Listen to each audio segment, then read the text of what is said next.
in 2017, 2018, and listen to the reception for these two sides.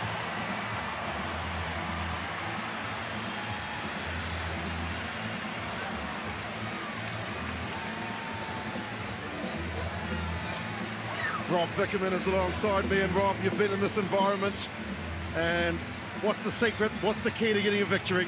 I guess you've got to really take your focus away from that pressure that has been continually building. This is the 25th game of the two-day tournament for these women here, but ultimately there's prize at the end of it, never yet seen before. They get to go on 6 events if they win this game. That is formidable. You've got to take your mind from it. You've got to go to what you know, your processes and your principles. And in this Japanese team, we have one of the most tactically accurate teams I've seen in a long time play sevens. They are so well coached. Rose Labreche from Canada takes control of this match. Japan were outstanding in the semi-final against Italy, where they thumped them 31-0.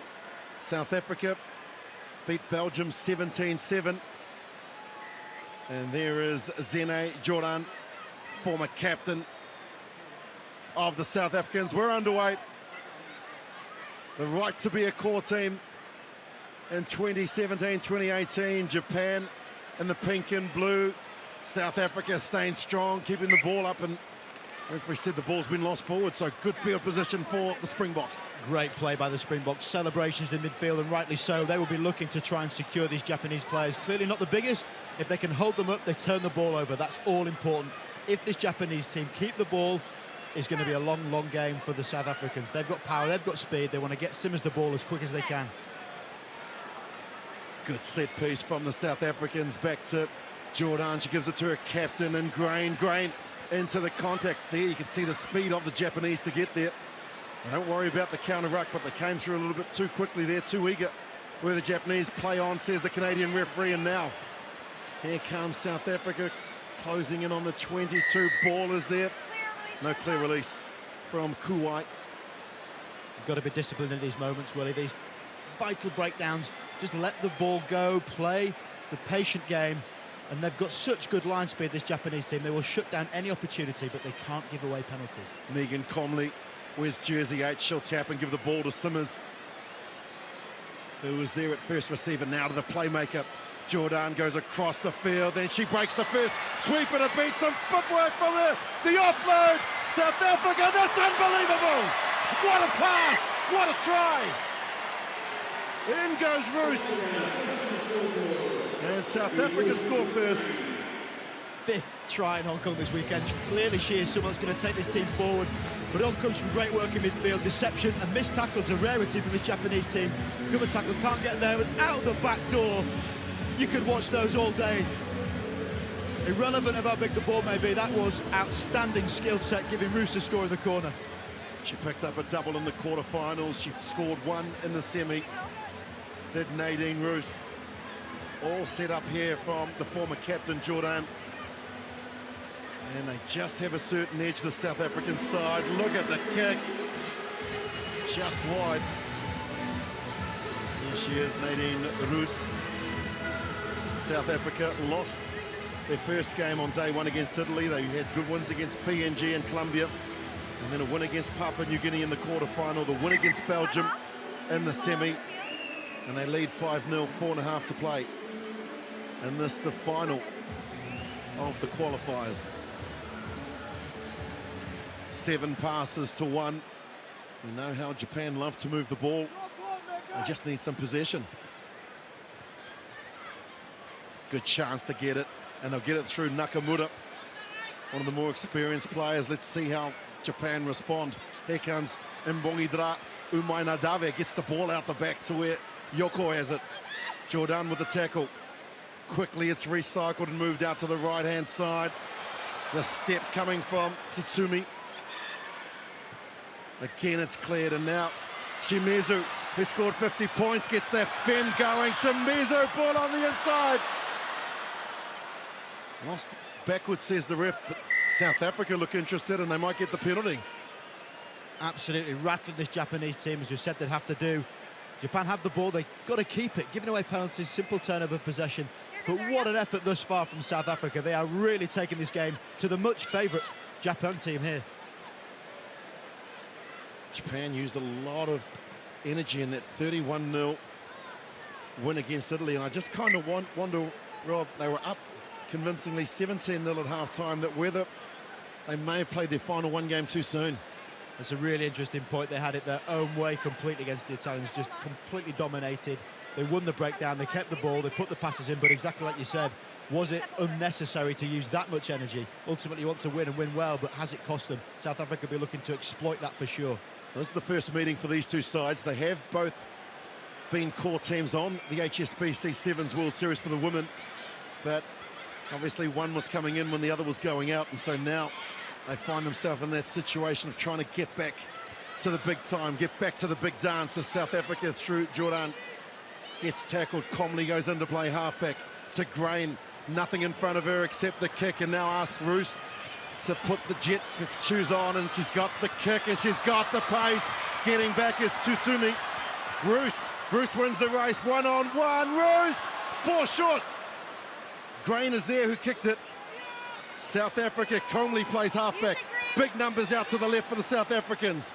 Here they go, stay in Hobble. Out to where Simmers has it, they're offside. They tap and go from a long way back. They want to play the game at pace. Here's Jordan again. If she runs the angle, she'll score. Jordan's in! Great refereeing, great play from South Africa.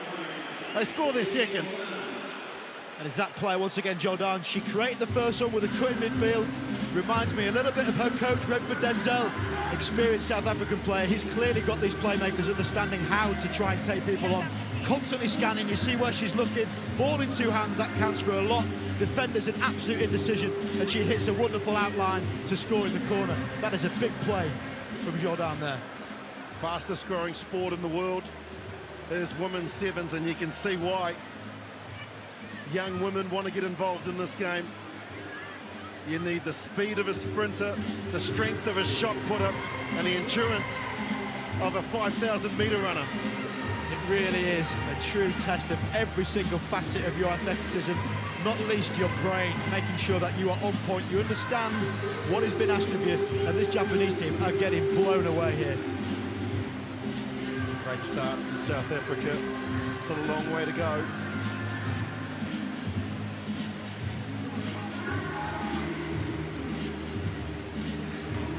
Skill level is really something very special from these two teams, and Japan now get a break down this left-hand flank. The pace there shown from Kuwait. Quickly it's recycled, and now the ball comes out to Mbogi. Umai Nadabe. Now she winds up the offload. Here comes Japan. They're back. You can't sleep on the Japanese. They'll punish you, and Yoko goes in to score. Showing the war wounds there, Yuku, with the tape round the mouth. But it all comes from the power-busting run. Big moments need big players. And Mboka Janjarava there, she has been a real thorn in this South African team. That is so important to score before half-time, because as it stood, the Japan team had absolutely nothing. Well, that's all important as well. The importance of the conversion, and here she is, Mbogi Umai Nadabe. Now, I'll tell you what, if you're playing Scrabble and you get her name on the board, you get about 1,000 points on the offload. The Yogurt finishes it 10-7 at the break. Don't go anywhere.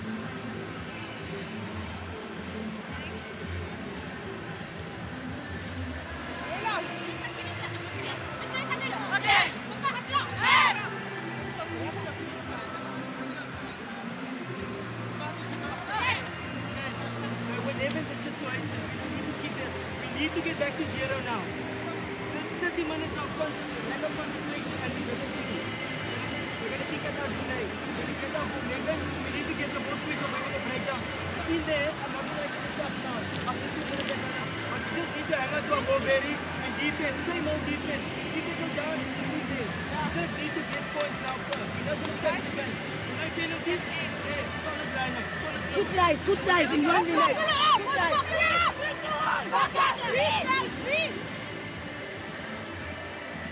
There's something special about Hong Kong, and there's also something very, very special about this stadium, and just how it brings the best out of people. You've played here, Rob. You know exactly what this atmosphere is like, and so the all-important 7 minutes for these two sides. It's a real moment maker, this place. It absolutely epitomises the game of sevens, but this opportunity is now 7 minutes away from one of these teams. That is a fantastic thing to be able to say. Massive prize at the end of the 7 minutes. And we're underway. The restart from Shimizu, nice and high. Early error from the South Africans gives Japan the ball and the chance to try and close that deficit. Counter ruck is good from Grain. Incorrect entry though, and they tap and go through Nakamura. Now it's a foot race. Pulled down 5 short. Good tackle from Steinhobel. They pick and go. Japan knocked backwards. They pick and go again. This will be a try. Yes! Over goes Kuwait. Try time for Japan. Well, you wish you had ears in that huddle. We saw the shots at half-time talking about composure, making sure that they come into the second half. All started from the impact from the big people in the middle again. Once again, destroying contact areas, all accounted for. Kuwait does the hard work after a couple of offloads. This is Endeavour, trying to get the ball free, keep it alive, can't quite make it. What's the next option? Get it out. She went for the reach, slapped out, scored down in the corner. That shows character. That's how much it means to these Japanese women. I know Kuwait with the try that gives Japan the lead. It was the error from the kickoff that led to the turnover. And as I mentioned earlier, great refereeing here. She really has allowed the continuity and also the advantage rule. And it's pressure on the referee as well. Ultimately, this decision they make in these games, that can impact a really good play to let the game happen. Advantage is a wonderful thing in this game of rugby sevens, and it's played to absolute perfection there. Japan scored just before the break and just after. Is this the year of the rising sun? Another restart deep in their own 22. Here comes Mumfa to the sweep. A good tackle coming in from Hirano. There is Mokwai, so some changes made by Renfred Dalzell. They've got some pace on, the Japanese up quickly, looking to try and get the ball as Shimizu. She's got her knees on the ground, which means that they have to release her. Looks like it's gone forward from one of the players, and there you can see the delight from the Japanese in particular. One of the more experienced players in Nakamura wearing jersey 4. Taniguchi, a good player to bring on, is Noriko Taniguchi. Great finisher. He scored a couple of tries here in Hong Kong over the weekend. And how important is it to get someone off the bench? It really is, and we've seen the hard work done there by Bugam Dravi there. I'll let you pronounce that one, Willie, you're better than me. But it's one of these situations you've got to bring people on who are going to impact. That's what you want to see. They've got 10 people in their team, Japan, that have scored in this tournament so far. So clearly, try scorers amongst their ranks. Fijian born, now residing in Japan, and what an impact she has been. Mate Tonga, Mbongi Drau, Umai Nadave.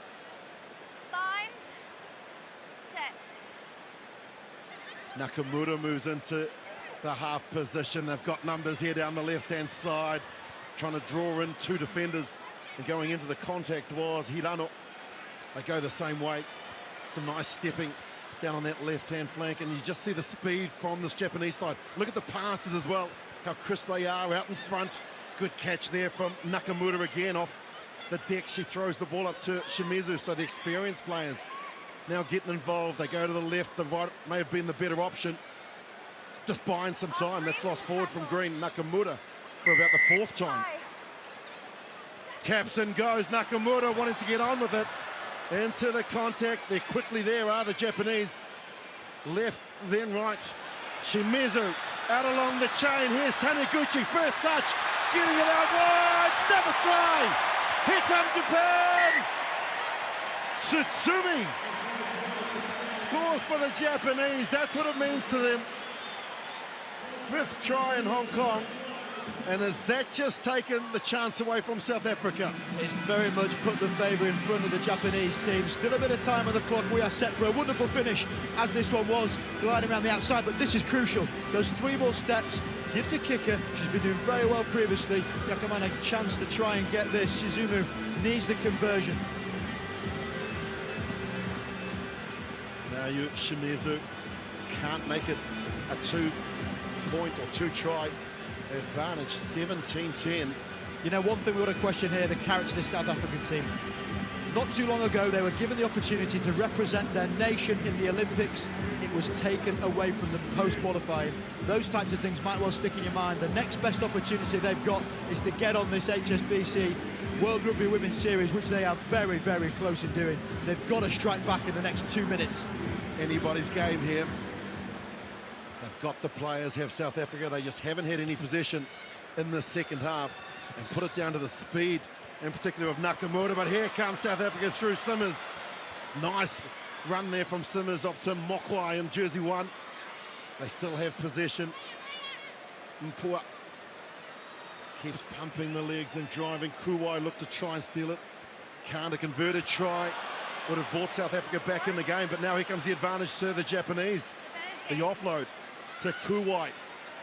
Nakamura gets it out. They've got numbers here, have Japan. Draw and pass, and now it's out to Shimizu.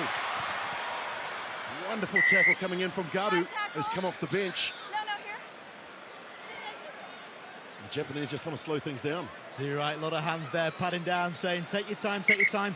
Absolute right there. Any tackle above that arm, round the shoulder or the neck is going to be penalised. Very dangerous tackle indeed. Whilst it might well be reactive, you've got to go low in that situation. The next stop for the women is Japan at Kitakyushu. Congratulations to World Rugby for giving them 6 events to go to, but I know that this will give that particular tournament a real boost in a couple of weeks' time, Rob, to see that their Cherry Blossoms are going to be a core team, but there's still a long time to go in this game. There still is. I wonder if conversations happened before the game about that. You know, they've got a World Cup coming in 2019. After that, they've got the Olympics. Everything is set for Japanese rugby, specifically around Tokyo, to just soar.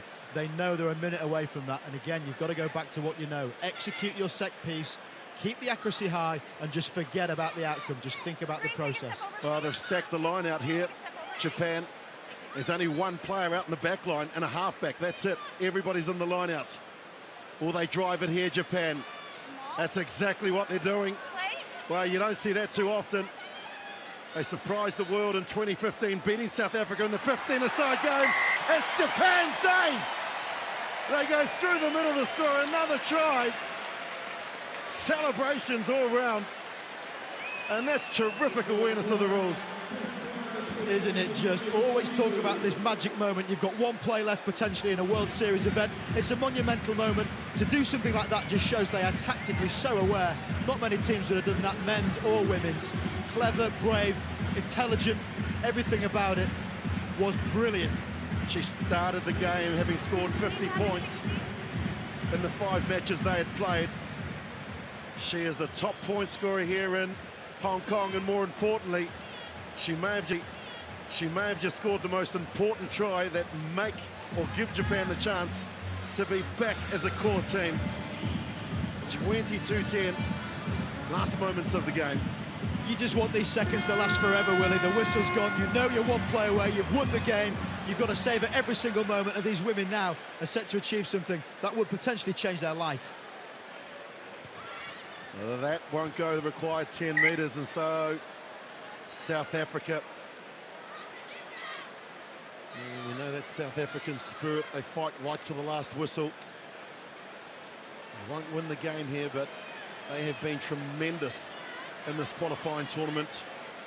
The loss to Italy, the win against PNG and Colombia, the win against Papua New Guinea in the quarterfinal today in Belgium. Simmers to the line. Grain lost it forward, and Japan will just kick it out. Game over. Japan are a core team for 2018.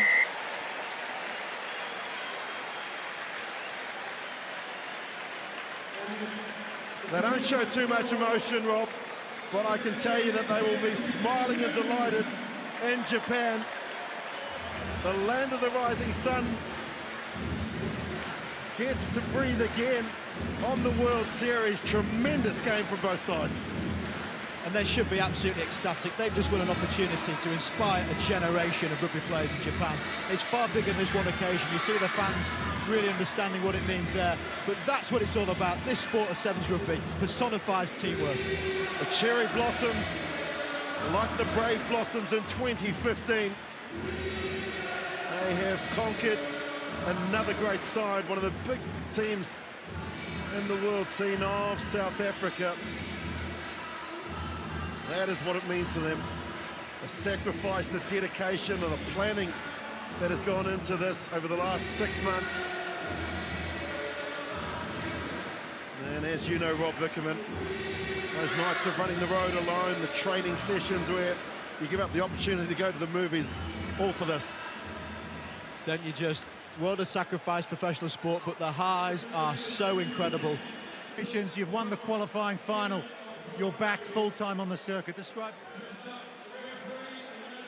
Every game is really tough for us, but we really hope to fight in World Series.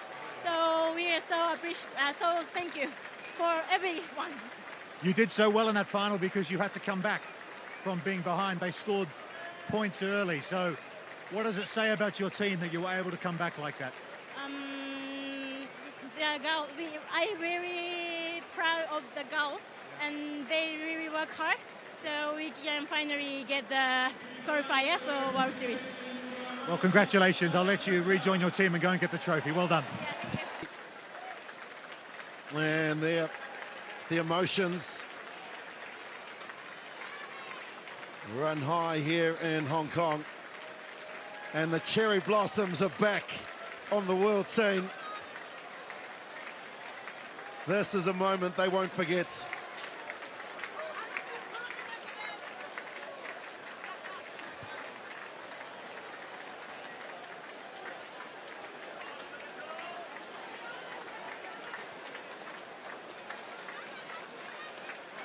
a selfie with Serevi.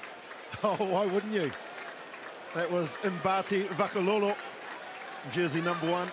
Well, he's had some big moments on this pitch, Wasali Serevi, but this is up there. I mean, these women are now looking at filling a passport. Dubai, Sydney, Vegas, Japan, Canada and France. It's just amazing to be able to say how good this women's game is.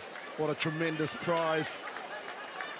And how wonderful is that Japan are back at the big dance. The winners of the qualifiers in Hong Kong for 2017. Japan!